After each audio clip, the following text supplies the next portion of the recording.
here we go.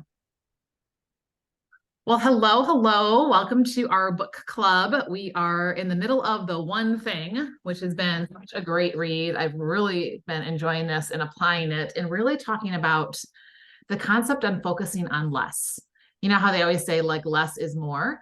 And so that's really what we've been drawing out of this as we've been reading this. And I was thinking about, I've got this jar that sits on my desk and it's got all these Skittles and oranges in here. And the Skittles are all the distractions in life.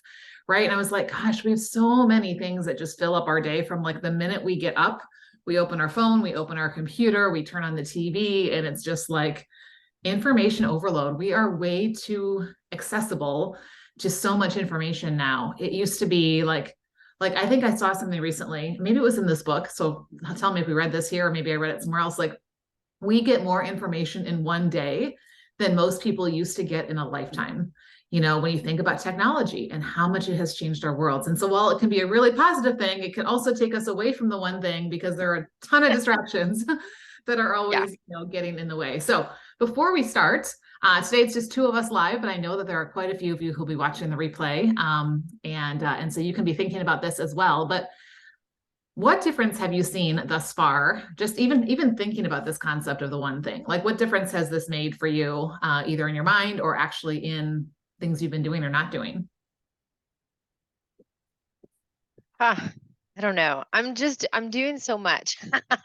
I'm doing so much to really truly focus and dial back on doing too much, if that makes sense. And it's not a bad thing, but like we were discussing, just trying to really dial back on how busy I am on doing meaningless tasks such as playing on my phone. So yeah. I think that awareness is the first piece of it, right? Because sometimes it's just the norm and we don't even realize, or we just say like, this is how life is, like just busy. And I mean, I can't tell you how many times, like literally every single woman that I ask, hey, how's life lately? I hear life's busy or some form of that. And in no way am I judging them, but I always just start kind of asking in my mind, like, is that really what you want to define your life? The word. And like you just said, I think a lot of times, what are we busy about, right? Like I can be busy, which means that my attention is going towards, something, and it can be all really good things that are moving me in the direction of where God and I are partnering together to go. But like you just put on, there are a lot of like mindless, like meaningless activities that we are doing. And we'll talk about this today. Like, I don't think we realize how much that drains our battery, and in the second chapter we're discussing today, we're talking about willpower and how willpower is like that battery. And so as it drains down, it gets harder and harder, to say yes to the things we want to say yes to and to those one things. So don't ever beat yourself up or be like, okay, no, I still have like 25 things, even if you go from like 100 down to like 98, I'm like, slow clap, girl. Like, that's awesome. Like, even if it's just a little bit at a time, but being aware and always asking, like, what's my one thing right now? Right? Or what's my one thing today? Or what's my one thing this week? Or what's my one thing this month? And really just always coming back to that question, because I think it's going to help direct where we go. I was just working on a podcast. So by the time those of you guys who watch the replay, this episode, it's episode 93, will probably already be out in the world. But I was talking about the story of Mary and Martha, right? And how just such a different response to like Jesus being right there in their home. And this is not there is no like Martha was wrong and Mary was right, because that's not what even Jesus said.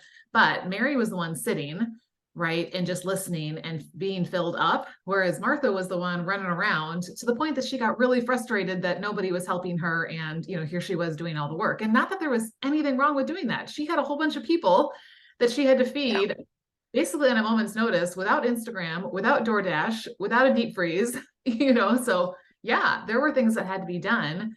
And yet, like what Jesus pointed out was not, Martha, you're wrong, but he just said, Mary's chosen what is better. Like she's actually stopped and evaluated what matters right now. And they didn't know this, but the reason that Mary chose what was better, it was because that was what mattered in that moment, because Jesus wasn't always going to be with them. I mean, he wasn't always going to be in their home. And then he wasn't always going to be on this earth. His ministry wasn't going to last a whole lot longer. And so Martha would have plenty of time to do all those things, right? But she wasn't going to have time to sit and really be filled up with her Lord. And so it's just this like continual awareness, asking the question. But I'm that girl. Like I am the girl who will be in the kitchen, oh, washing the dishes, oh, doing this, oh, doing this. Why won't somebody help me while my family's out in the, the living room, like, kicking back, watching TV, having fun. Where's mom? And so it's just, yeah, it's that reminder of I need to just sometimes leave the dishes in the sink and just go be with them or ask them to come and help, and then we can go do that or whatever. So looking at that. So we're in the middle of the lies section. So the first chapters 1 through 3 were kind of an introduction to the one thing and like what this whole concept is about. And now we're in this section where we're going through 6 different lies. So just as a quick review, in chapter 4, we talked about the lie that everything matters equally, because it does not, right? And we talked about like, what do we typically do? We make a to-do list, right? And we number it of all the things, so it doesn't matter if you've got 22 or 102, things on your list. Where do we start? At the top, because it was the first thing that we wrote down. But that doesn't mean that it was the most important, right? Just because it's the first thing that came to mind. And so the idea of like, how do we stop doing something just because it's on a list or just because it's written a couple lines higher than something else? And how do we really look at those things and say, what really matters most? Which thing on here is going to move the needle the farthest? And maybe even make some of these other things unnecessary, right? Or easier. So that, we want to start there first. So that was chapter 4. Chapter 5 was multitasking, which I think we are all guilty of. Because the statistic that stood out to me was that we waste about 1/3 of our day recovering from distractions. Like 1/3 of our day, like that's crazy. So if you think about, like how much time is like you were saying earlier, just mindlessly being wasted on something that doesn't matter, right? Yeah. Because every time we go, focus over here because we hear the text, we see the email, we all of a sudden think of that thing that we want to go look up or whatever, it takes our brain away. And then it takes that time to circle back there. So I want to say something to that because I've really been thinking about that one. Because one of my business requires a lot of what we consider multitasking. And I never looked at it in a negative light this much until I read this chapter. And I've really truly been thinking about it a lot this weekend as I work puzzles. So it's cold outside, so my girls are in there. So, and then one of them loves to work puzzles. So I've had them out on the counter and we've been working puzzles. And as I'm sorting pieces, this multitasking is running through my head because I'm trying to sort for multiple things. I'm trying to pull the edges over here. I'm trying to pull the solids edges that aren't edges, but solid edging pieces over in one pile. And maybe I'm trying to sort a blue or any greens in this pile. And I find that as I'm doing that, I am missing pieces. If I focused only on edges, I find almost every single edge. If I focus on more than one, I'm constantly as I working the puzzle, I'm finding that I'm missing so many. I probably miss at least 20 or 30%. Like I'll be like, oh, here's a blue, he's blue. Oh my gosh, like I just put an edge back in the regular dump pile. Like because I'm just not, I can't concentrate on each. And so like even that small thing, I'm like, that is so crazy to think of multitasking that way when I've never done that before. Yeah. Even this is one that I've been working on. I'll have like tabs open. It drives my husband crazy. He'll be like, how many tabs do you have open? He feels the need to close them. I'm like, don't close them. I'm in the middle of something on each one of those. Right.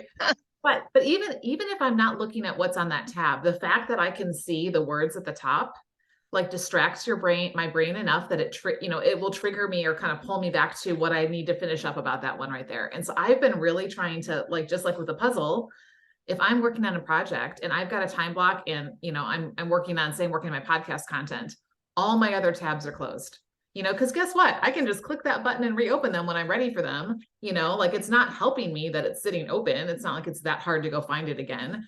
Right. So save it or bookmark it or whatever. But yeah, it is interesting how, and then I think what happens, and they may have alluded to this. I listen to so many things in so many places, so I can't always remember. Is this from the book? I understand. I understand. Whatever. So I listened to something the other day that multitaskers, and maybe it was here, multitaskers tend to overestimate how long something will take, right? Because when we're multitasking, it is going to take longer because our brain is trying to do multiple things, right? And so of course it's going to take longer than if you just purely focused on it for 25 minutes. And so that's what I find is really interesting is, yeah, when you turn off the tabs, or you turn off the notifications, or you put the phone in another room so I can't see it or hear it, or turn off the TV, or whatever it is that you do, like, and then if you sit down and like do the Pomodoro method, do the 25 minutes, you'll be amazed at how much you get done in 25 minutes when you're not trying to multitask at all, right? And just getting that one thing done. And then it's going to free up time. So time that I think sometimes we think I don't have any extra time. I don't even know where I'd find more time. I think it's hidden in those little pockets of where we're getting distracted and where we're trying to multitask. Do you agree? I agree for sure. Yeah, yeah. Well, let's dive into the next two chapters because I think these are Okay. really interesting ones as well. Because both of these are things that I think I would have said prior to reading this, like, yeah, these are true. And yet we're kind of being challenged to think differently about them. So the first one is the idea of having a disciplined life. So I always like to kind of open it up before we, jump in. I try to pull out a few different quotes and things like that from the chapter. Was there something that really stood out to you? So we're starting on page 54 for those of you guys who have your books with you. Was there anything that particularly stood out to you, or a question that was raised for you as you were reading this chapter about a disciplined life? I didn't have any actual question. I did like the diagram that was on page 66. And he also said on there, because you hear so many gurus out there that say all it takes is 20 days or 30 days to make a habit. And I think it was in this book, once again, was it in this book that I was reading it? And it was talking about, and I actually don't think it was in this book. I think it was in Atomic Habits, was talking about, it's not about the number of days, it's about the number of times that you use that instance to create that tiny habit. Because if it's a habit that you have that's only once every 2 or 3 days, you're not going to form a new and improved habit as quickly as, for instance, my nail biting. Every time my nails can go in my mouth 500 times in a day, like seriously. And it's constantly about, and I think that was in the other one. It was in the other one, but for bad habits, like saying something negative. So my nail goes in my mouth. The negative thought comes in my head that says that's a disgusting habit, or that's disgusting, and I pull my nail out. So I've noticed, like I made the comment this to myself this morning, of course, that I think I've only caught my nails going in my mouth one time today, and normally by this point it's probably at least 10, 12 times. So it's about like how many times that you do it, that will create that discipline for you to do I think it. you're totally hitting on something right. Like it's about how often you practice that either the wrong habit or the good habit, right? The one you want to The replace good it habit. with. Because what do they say? What was it? 40,000 hours makes you an expert in anything, right? So if you do 40,000 hours, you only do 1 hour a day, right? We're talking 40,000 days, right? But if you do 4 hours a day, we're talking you could, do it in a fourth of the time, right? So I think you're right. It's not just about how many days it is. It's about how many times we're actually doing that. And so often we hear that, oh yeah, it's 30, 30. What? And he said in here, he says in here on 59 that the full range is 18 to 254 days, but a sweet spot is 66 days. Right. Yeah. Yeah. And no guru is going to tell you that. Like everybody else is 30 days, 30 days, 30 days, Yeah. Why do you think that? Why do you think the gurus, or why do you think that's kind of that prevalent thing out there of a smaller time frame versus knowing that it could take up to 254? I don't know why they're doing that. Like, I guess they have it convinced in their head that that's all it took, that all it takes. Maybe that's all it took them. Okay. Yeah. Because it could be different people. Different people are going to do it different ways, for sure. Think about this. If I tell you that you could lose 30 pounds in 30 days, or I could tell you could lose 30 pounds in 254 days, right? Which one do you want? 30 days. 30 days. It sounds like the easy button, right? It sounds like the way out, and yet the whole point is whether it takes 18, which was the low end of the window, or 254 or more, because some people are going to be more than 254 days, and depends on what the habit is, right? Or what the new behavior is. The whole point is don't quit before you get there.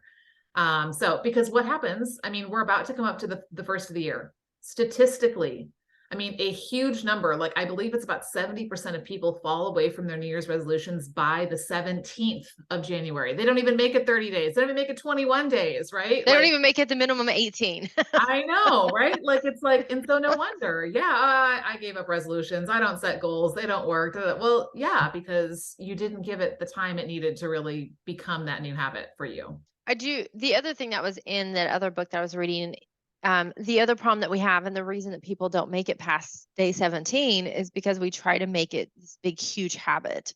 Mm. So I'm going to go work out for an hour every single day, and we are 100% going to get burned out. So he says, start small. Start with a 2-minute workout and Mhm. continue the 2-minute workout until you've started engraving that in your brain, and then add another minute, add a couple minutes, and that he said that's with everything that you do. Like, don't think that you have to go out and 100% change your eating habits, because you're going to fail if you do that. Mhm. Versus, let's just start with one piece of a good eating habit, make that a habit. Right? And once you have that down, then add another piece. Once you Ah, have that down, add another piece. So, yes, and yes, that's where that 254 days can come in too, to actually, I think, form, if you have a huge, big habit that you need to change right. versus a little tiny habit of putting your nails in your mouth. And really wanting that new habit to stick, because the longer Yeah. you do it, even if it's become a habit by 21 days or 66 days or whatever, if you get to 254, oh my goodness, that habit is going to be so reinforced in your head that, you're going to be just barely have your finger head, going in the direction. And you're like, whoa, that's not where I'm going. No. So yeah, I think it's really about the quality of the habit, not just the quantity of the habit. Yeah. So let's back up just a second, because we've Sure. already kind of jumped into the habits piece of it, which is really important. But the whole connection between discipline and habits, because he says in here that that really we don't need any more discipline than we already have. We just need to manage and direct it a little bit better. And how many times have either you said or heard Yep. someone say, I'm just not a disciplined person? Like it's a personality trait, or it's like something like I either you have it or you don't, right? And yet he brings out the whole idea Yeah. that really it's not discipline. It's really just this person has created a habit. And the person that you might call a disciplined person is probably the person who's created multiple habits that they just do on repeat. Yeah. Um, and because they've stuck with it long enough to make it a routine and to make it a habit. Right? Have you ever said, Yeah. oh, I wish I could be more disciplined, or I'm not a disciplined person, or anything like that? Have you ever heard other people saying that? And kind of where does that take you? Like, how do you think that serves you or not serves you to look at it that way? I don't think I've ever said it. I probably have thought it, but mine is just, I'm not an organized person, which in a way would be a disciplined person. Yeah, right. Because what that does is you're affirming what you're not, right? And we all know that the words after I am are super powerful. So I am not a disciplined person, or I am not an organized person, or I am not whatever, is just going to reinforce in our Yeah. brain habit of continuing to do things in that way. So maybe, yeah, the same way can Yep. happen with the organization that we're talking about here, is just what are the little habits I want to start creating and then start doing it. So on the bottom of 55, it says you don't need to be a disciplined person to be successful, or an organized person. We'll just throw that in here since we're having that conversation. In fact, you can become successful with less discipline or organization than you think, for one simple reason. Success is about doing the right thing, not about doing everything right. Whew, right? What does that make you think about when you think about like where you're putting your focus, where you're spending your time, where your energy is going? Hmm. I don't know. Does it have to I have be a lot all of thoughts. this? Yeah, Uh, right. Like Well, I mean going, that goes to that multitasking. yes, Back yeah. to that also. I was rewording, I don't know if you can see it or not. Up above disciplined, I put it Oh, yeah, organized. perfect. Good. So you can remember that, right? Yeah, and I think we could put anything in there Yeah. when it comes to confidence, or fear, or whatever that we want to be working away from or towards, or that type of thing. Yeah. And he goes into the story of talking about Michael Phelps, right? And it's easy to look at his, we look at all his accolades, we look at, all the medals he has hanging around his neck, we look at, all that stuff, but we don't see how many hours and how many habits he created of just swimming, right? And making that habit. And that's what gets him there. And he probably said no to a lot of other things so that he could really make swimming his one thing.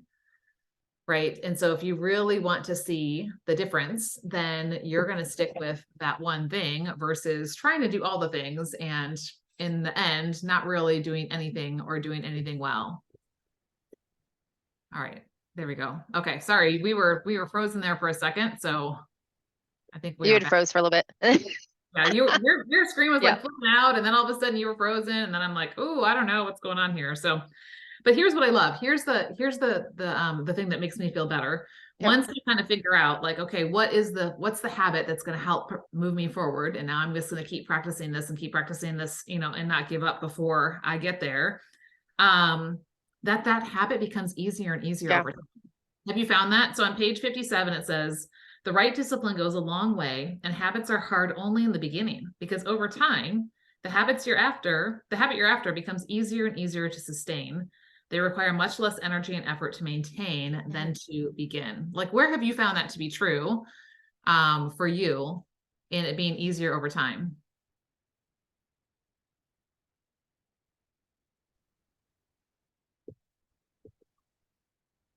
So you cut out. What was the question you just asked? Just have you found that to be true where it gets easier over time to, in the beginning, it might be harder, right? Pushing that ball up the hill, but then it starts getting easier.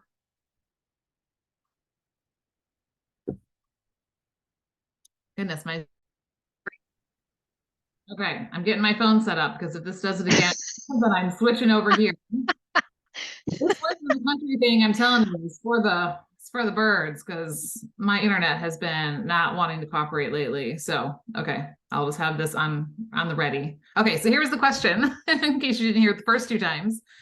How have you found habits getting easier over time? You know, taking more effort in the beginning, but then becoming easier the more you do it.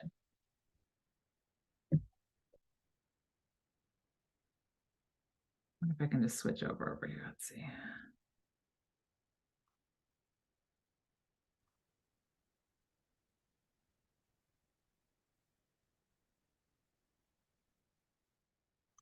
Okay, I'm switching over. It keeps cutting to the point that I